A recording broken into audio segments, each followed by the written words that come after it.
Quero ir com vocês a uma vila chamada Belém. 3.000 anos atrás.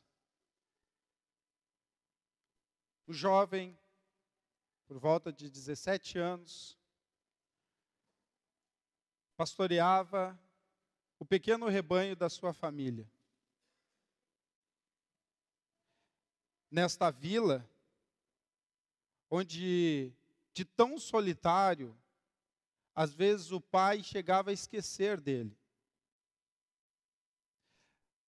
No meio desta solidão, o rapaz, às vezes cantava e outras vezes chorava.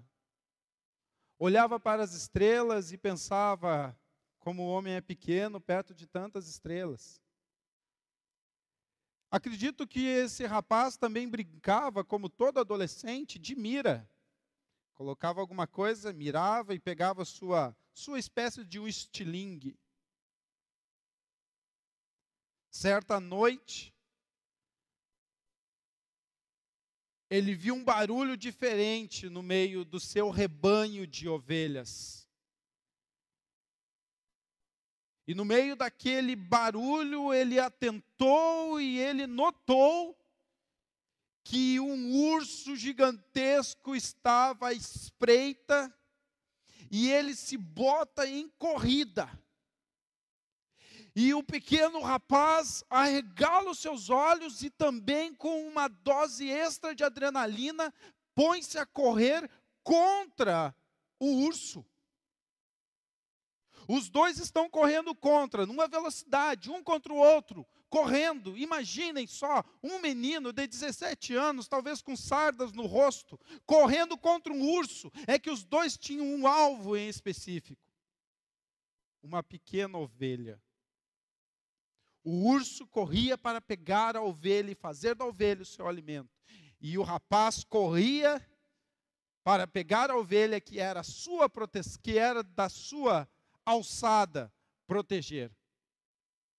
E o menino correndo mais rápido, pega, já vai preparando, tirando as pedras do seu bornal, tirando as pedras para usar o seu estilingue, a sua funda, e na corrida ele joga e com certeza espanta o urso e pega aquela ovelha nas suas mãos e diz assim: eu sou o teu pastor.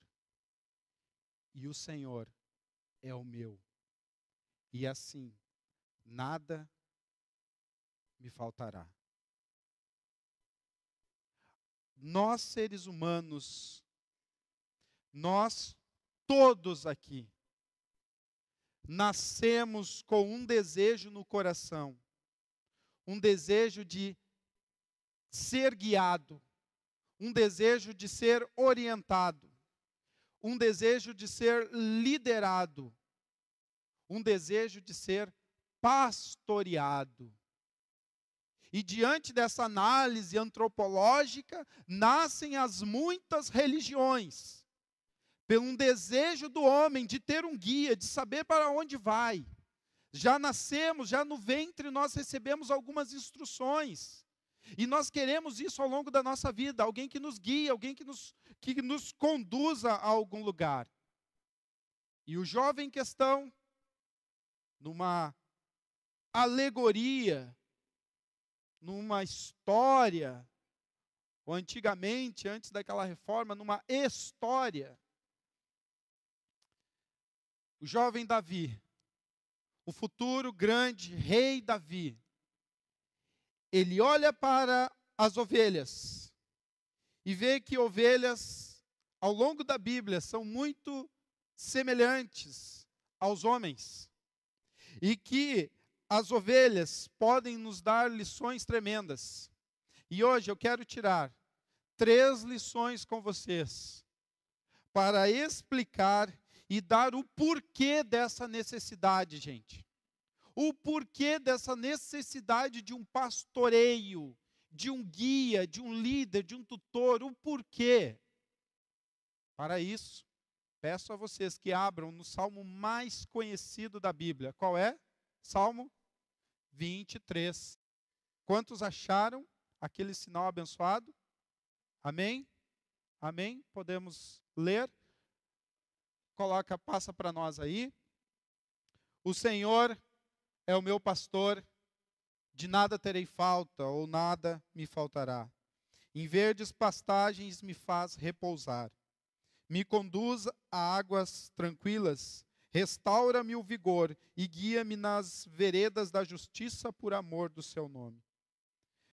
Quando eu andar por um vale de trevas e mortes, ou o famoso vale da sombra da morte, não temerei perigo algum, pois tu estás comigo. A tua vara e o teu cajado me protegem. Preparas uma mesa, um banquete para mim, à vista dos meus inimigos. Tu me honras ungindo a minha cabeça com óleo e fazendo transbordar o meu cálice.